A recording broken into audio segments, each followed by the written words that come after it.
Pronouns are words that take the place of nouns in a sentence. They help us talk about people or things without repeating their names over and over again.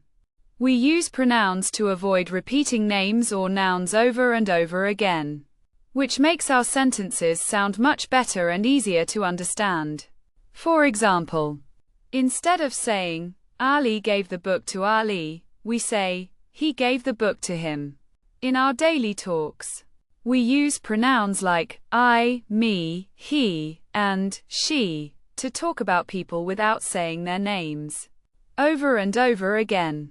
For example, instead of saying, Ali went to the market, Ali bought fruits, we say, he went to the market. He bought fruits. In this lesson, we learn how to replace names of people or things with words like he, she, it, and they. This helps us write sentences that are easier to read and understand. In this sentence, we use he to talk about Ali without saying his name again.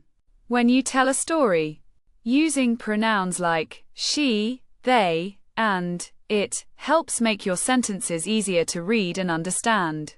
Pronouns are words that take the place of nouns in sentences to make our writing and speaking clearer and more interesting.